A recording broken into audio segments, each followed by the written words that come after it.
I have not had 15 or 20 years experience as a war correspondent to produce the wisdom and the eloquence, Chris, that you shared with us tonight. I had one very brief, unforgettable, life-changing experience, and I want to share it with you. However, that did set me on my path towards rejecting war. Tom and I were living in Japan. It was 1982. We were beginning to feel a little uneasy about the fact that we had put off going down to Hiroshima, about 5 or 6 hours from where we were living, to see the war museum there, the atomic bomb museum. Finally, we just said, look, this is terrible. We've got to go and face it. We drove down. We spent several hours looking at the most indescribable, I cannot describe, what we saw in the photographs in that museum. We got in the car, we drove back for 5 hours. We did not speak. We could not say one word to each other. And at the end of that drive, all I could think was, there must be some other way than this.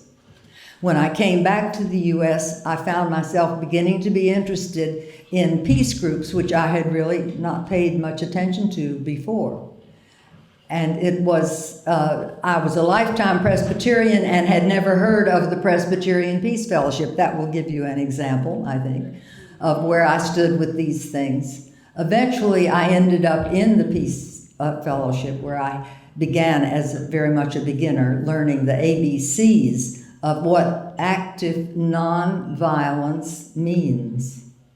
Let me share with you my one experience, my best, not my one, but my best experience of active nonviolence.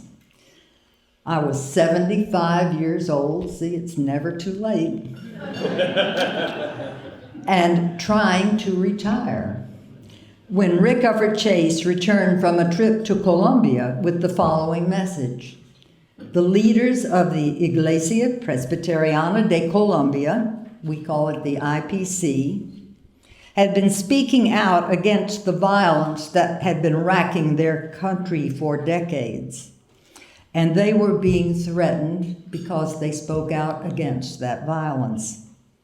Armed men came and invaded the presbytery office and kidnapped a staff member. Armed men stood outside the front door of the presbytery office to check everybody who went in. The Colombians finally turned to ask the Presbyterian Church in the United States, in USA, for help. And Rick, that was the message that Rick brought us. And he said to us in the Peace Fellowship, which I had by this time joined, he said in effect, if we don't respond to this request, we cannot call ourselves a Peace Fellowship. And we knew that he was right. Instead of hiring armed guards to protect themselves, these Colombians were instead asking us for unarmed accompaniment, to come down and just to be present, to stand with them, to be international observers, to give some kind of a witness to the world about what was going on in the north coast of Colombia, and to give them a little bit of protection that way. Rick said further, Anne, you will organize this. You have done accompaniment. You have done some accompaniment in rural areas of Nicaragua. You can handle this. And Rick and my retirement walked out the door, he added, oh, and there's no money for this project. Man, that's the Peace Fellowship. You got it right there. I was very unsure about asking anyone to go to Colombia. I was ready myself to go. It made sense, the whole thing that Rick had said. But asking somebody else to go to a dangerous place is another matter. So, but nonetheless, I accepted. And then Tom, seeing my anxiety and my uncertainty about it, Tom said to me, don't worry, Anne. You are asking people to give a month of their time pay their own way, go to a war zone, and their families won't want them to go anyway, you won't get any volunteers. So just relax. Well, 10 years and well over 100 volunteers later, I want to thank the Peace Fellowship for the most rewarding assignment of my life. Because you see, it put me in contact with a church that was practicing nonviolent resistance, exactly in the way that all churches should do. Churches should really not preach about peace unless they are doing some active nonviolence of peacemaking. Okay.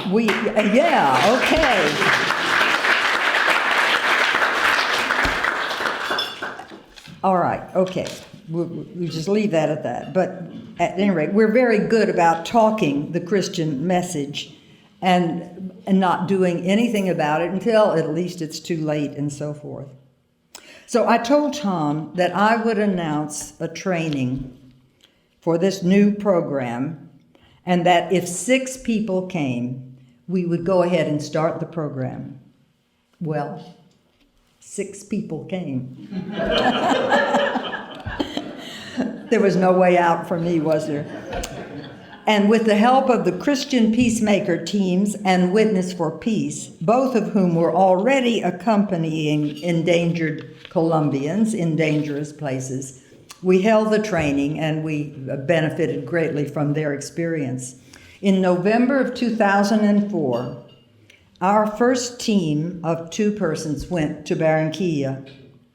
We intended to stay for 3 months because we had 6 people, 2 each month. That would do it. Well, it is now our 10th anniversary, and we've just held a meeting this afternoon to discuss what directions and so forth for the future for this incredible program. Some of the volunteers have served twice, some 3 times, some even 4. And now when the death threats have stopped, we have a different assignment. Our assignment now is a ministry to the vast displaced persons population. Over 5 million people have lost their homes in this long civil war in Colombia. Those millions of small farmers and their families driven off their land, leaving behind most of what they had owned, leaving behind the graves of their loved ones killed in the violence. Well, what can we do for them? I'll tell you, active nonviolence sometimes comes in very small packages. We can listen to their stories, join their Bible study, hear the Bible through their ears, see it through their eyes. Odd as it may seem, just our being there and listening seems to heal. But then we come home. We tell our congregations about the role that the United States is playing in this huge land grab that's going on in Colombia, the role our military is playing there, the role our tax money is paying there. We return to Washington to lobby against the growing U.S. military presence in Colombia, 7 or 8 military bases there now that were not ever there before. We come back to protest the new free trade agreement, which is driving even more Colombian farmers into poverty. At this point, I want to stop and ask the accompaniers who are in the audience here today to stand. We have several with us.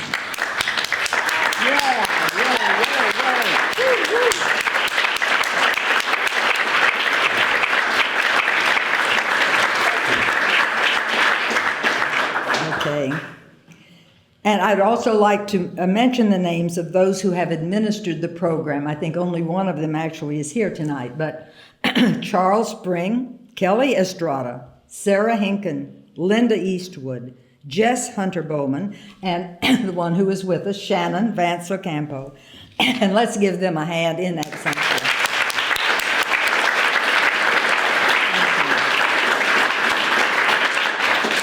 In closing, I just want to say that there is now a bond that has come between the Peace Fellowship, and the IPC, two Presbyterian groups who preach and practice peacemaking. We have been told that we have developed a new model for Presbyterian mission work, and I think what that means is that we have gone to Colombia and we have learned. Thank you so much. Where is Herman and Yasmin? There, I want to look at you when I say this. We have gone to Colombia and we have learned from you what it is to be church and the price that a church has to pay when it is church.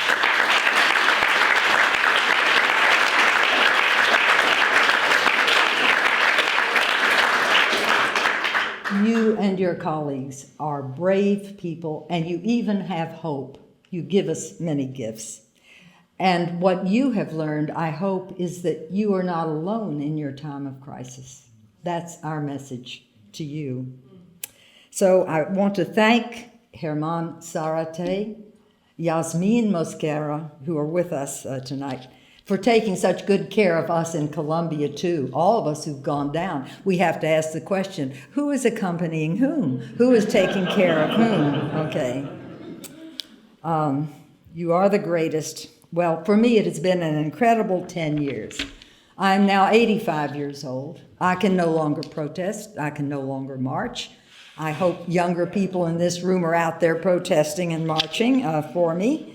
And now if I can only find my way back to that retirement.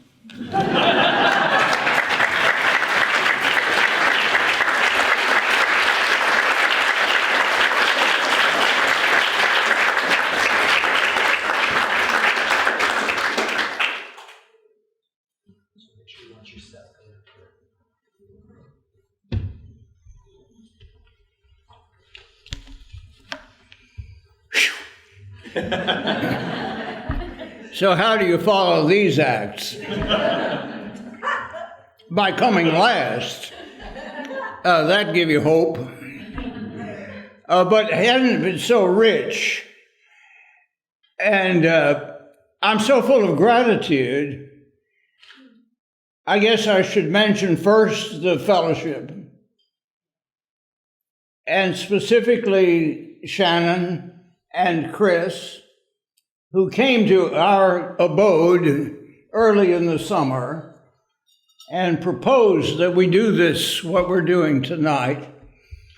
And we were stunned then, and now we're beyond stunned.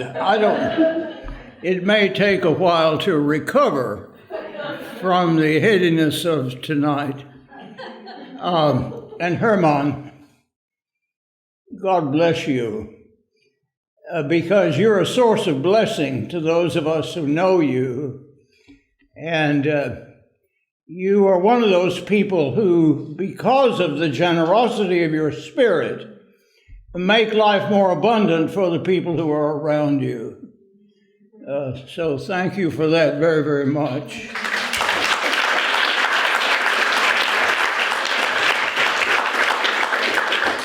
Chris Hedges, thanks for being here. Thanks for saying all that you said and have been saying and will continue to say on the subject of war and the other subjects which I know you also address in your writing and your teaching.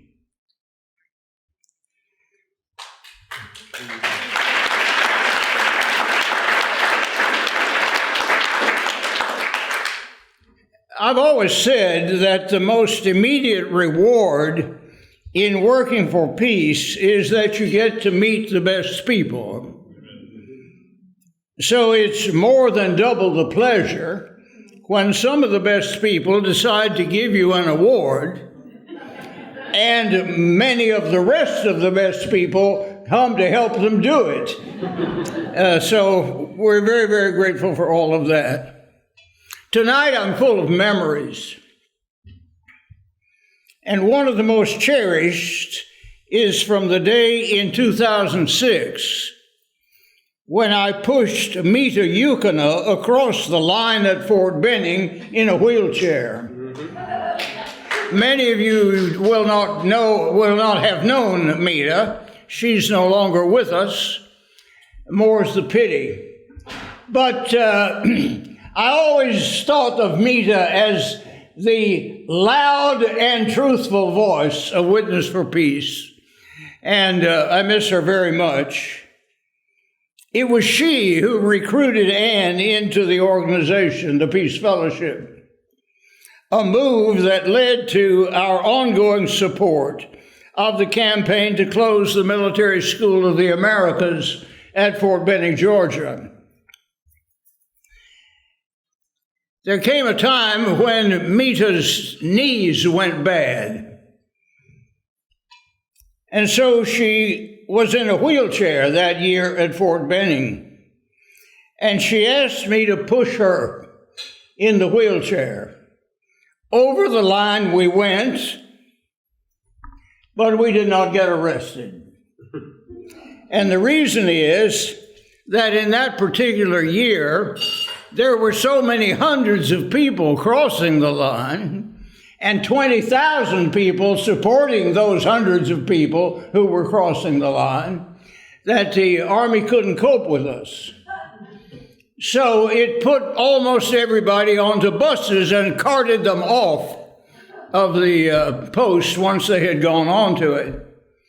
But they couldn't put the wheelchair on the bus. So they instructed me to turn Mita around and push her back where we came from. And we did. And I will never forget the cheering that we got from the 20,000 people outside as we and a few others came back over the line that day. Getting arrested for civil disobedience. Somebody who got the announcement of this event tonight read in the announcement, maybe what was put on the website about it, that they said, well, I want to go, and this is really a fine thing, but tell me, what is this? Ann was arrested 4 times, and you only once. And now you gave Ann credit for that one. Well, Ann will not mind if I set the record straight. The one time I was arrested had nothing to do with Ann or with the Presbyterian Peace Fellowship. It had to do with apartheid in South Africa. And I and others from Union Seminary, where I was teaching, went down and did a sit-in at the entrance to the South African consulate in New York City. And we blocked the entrance, and so we got put in the van and spent a few hours in the jail. And then later we spent a whole day in the courthouse downtown in New York City. Very educational. The judge kindly allowed us to sit in his courtroom all day before he called us to be heard. And that sitting there for all those hours, it taught me who is in the toils of the justice system and who is not. Except for us handful of protesters and civil disobedience people, everybody else was non-white. And that was the opening of my eyes to the condition that we've got today, and much worse now than it was then, in which your chances of being incarcerated on a very minor charge, as you know, are very, very magnitude of many times your chances of being arrested on the same charge if you are not a person of color, mostly black and Hispanic. So I tried 2 or 3 times after that to get arrested, but like the day at Fort Benning, they usually didn't work. So grateful to PPF for so many things, and one of them was for turning me into a filmmaker. I tremble when I say this because John Ankley is in the room tonight. John, where are you? There you are. He really is a filmmaker. But I had never made a film, and in 2001, Ann and I went with a Witness for Peace delegation to Colombia, and I always travel with my camera, and I always come home and make some kind of a slideshow. Only the people who were in the know said, nobody wants to see a slideshow, call it an audio-visual presentation. And so I did that. But I showed it, that one from Colombia in 2001, I showed it to a group of PPF people at Ghost Ranch. And they said, you should turn this into a video. And I said, I can't do that. There's nothing but still pictures. And they said, well, you can do it. I said, I know, I just still pictures, I can't. And they said, well, Ken Burns makes his videos out of still pictures. And I said, well, he's Ken Burns, but I'm not. But they persisted. So I finally said, well, I need technical help. So they said, one person there said, yeah, well, you hire the technical help and I'll pay for it. And she did, and I did, and we made the thing, and by golly, it worked. So 2 years later, when Ann and I went back, this time on a delegation which was sponsored both by Witness for Peace and the PPF, I took a camcorder and came home in March with all of this footage. And I decided that I wanted to teach myself how to turn that into a video. So from March until November, I worked on it, and I was able finally to put it into the can, as they say. And then it got into a human rights film festival, and it got a distributor. And lo and behold, there I was. So since I was in retirement, I had discovered that whenever I would have an occasion on which I needed to introduce myself, if I said to people that I was a retired theologian, I could see them go to sleep before I finished the next sentence. So I began to say, I'm a filmmaker, and everybody sat up straight. So I have to, PPF to thanks very much for that. Ann and I both took retirement from our respective professorships at about the same time. Don't ask me how long ago that was, but both she and I had loved our teaching very much. We had so much enjoyed being in the classroom. We enjoyed the research that goes with that. And yet we both wanted to use our retirement ages, or retirement years, to write new chapters in our lives. So we became activists for peace and justice.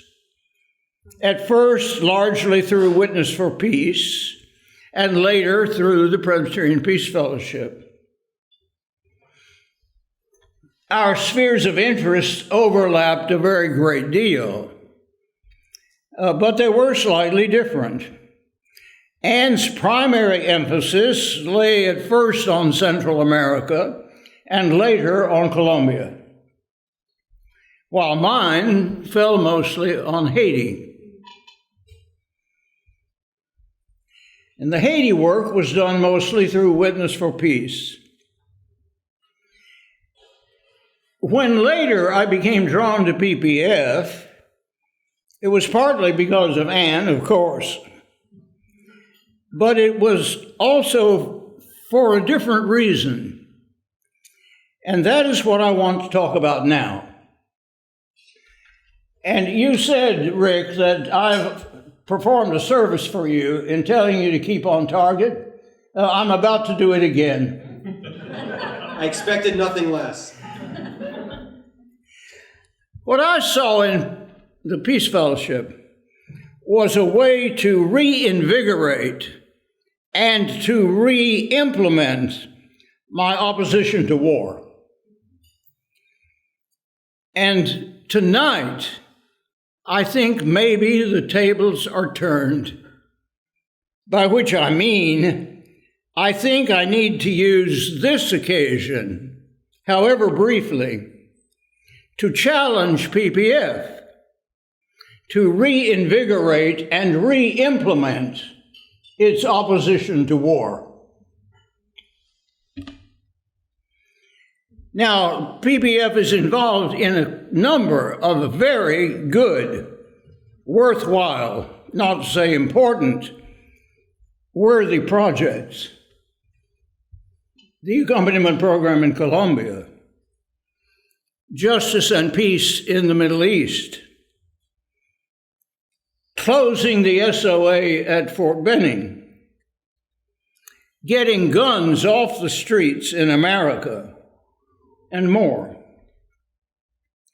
But I want to suggest that these important projects may be diverting PPF from its original and most important witness. The fellowship was launched in the 1940s to provide support to conscientious objectors to World War II. This was necessary because the Presbyterian Church was not and is not a peace church. And therefore, conscientious objectors were more or less church orphans. They needed support. To use language that came in later for another cause, they needed a community that was open and affirming of the incompatibility between the call of Christ and the waging of war. So here's my question. How open and affirming about that matter is the PPF today? How much do we plan and strategize about how to implement Christian resistance to war when American bombs are falling, American drones are making targeted killings, a so-called war on terror stretches out before us to the end of time, and the entire war machine is functioning as Chris has so unforgettably described it for us this evening. What is our calling as anti-war Christians today? In the churches, I think the reigning attitude is, and has been for a long time, peace if possible, war if necessary. And this formula makes us an easy target for the machinery which gears a population up for war, which is exactly what is happening right now, and happens very frequently in my lifetime, and it's speeding up unless we can somehow manage to slow it down.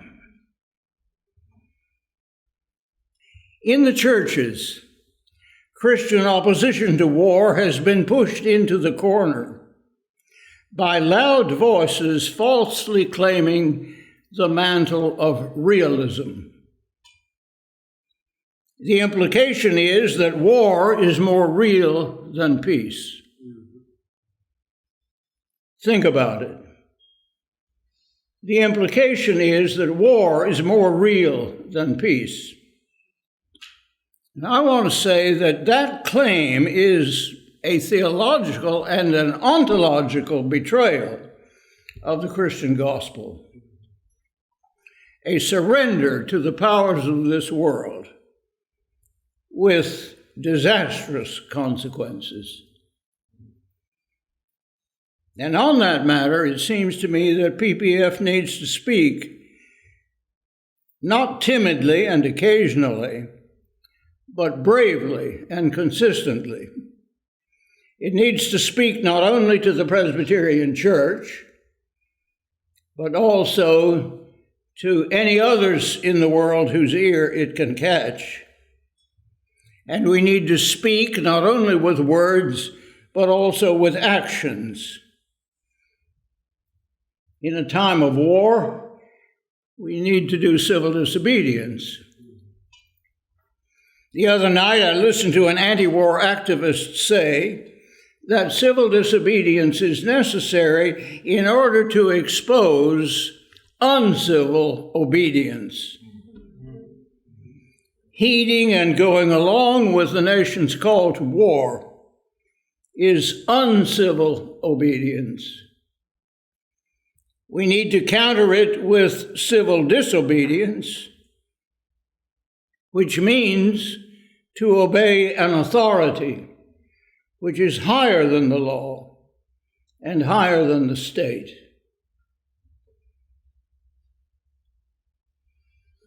Chris Hedges is not the only one, he may be the most eloquent, to remind us that war is addictive. And if it is, we need to make it clear that the bonds of addiction can be broken only by surrender to and following after a higher power. Thanks.